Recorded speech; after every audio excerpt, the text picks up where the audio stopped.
직장인 405명한테 물어봤습니다. 성희롱 또는 성추행을 당한 경험이 있으세요? 라고 물어봤더니 전체 여자분들 같은 경우는 72%. 근데 여기서 놀랍죠? 놀라운 사실 하나. 남성분들께서 27.4%라는 굉장히 큰 수치를 차지를 하고 있죠.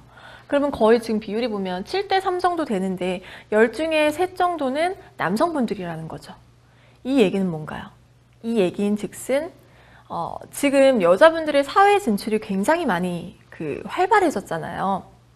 보통은 또 남성분들 같은 경우에는 4년제 대학교를 졸업을 하시고 그리고 나서 뭐 휴학이나 어떤 이런 거를 반복을 하다가 첫 직장에 이제 입사를 하게 되면 30 정도 이제 나이가 전후반 정도 됐잖아요. 근데 여성분들 같은 경우에는 직장 4년제 다니시고 졸업하고 나서 바로 입사를 하게 되면 남자 직원보다 훨씬 더 30 정도의 나이에는 어느 정도 커리어가 있을 수 있는 뭐 대리 정도나 중소기업 같은 경우에는 좀 가장 정도 급도 될 수 있겠죠. 부하 직원이 남자 직원인 경우가 많이 있어요. 그래서 그 남성 직원을 대상으로 성희롱도 빈번하게 일어나고 있고요. 지금 여기 보면 성희롱, 성추행이란 단어가 나왔는데 여기서 개념을 다시 한번 좀 정리를 해드리고 갈게요. 자, 성폭행 있고요. 성추행 있고요. 성희롱 있고요. 이 3가지 어떤 점이 다를까요? 강도가 다를 것 같아요. 강도가 다르죠. 맞습니다. 모두 다 그 하나의 성범죄라는 이름으로 묶여져 있긴 한데요.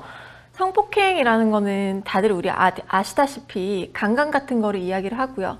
그리고 성추행 같은 경우에는 선생님 중학교 때 혹시 그 학교 앞에서 등하교하면 자주 보이는 바바리맨? 네, 바바리맨 자주 보셨죠?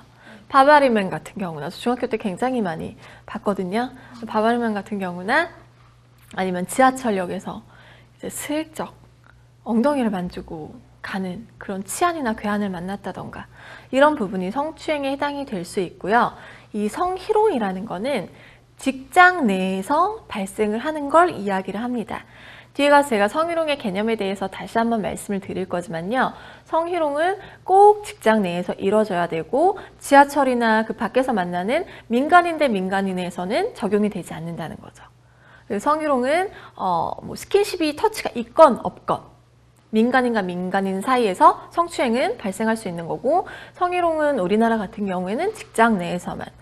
하지만 외국은 달라요. 그 얼마 전에 그 유튜브에 동영상이 거리를 다 옷을 벗고 활보하는 서양 여성이 나온 적이 있었어요.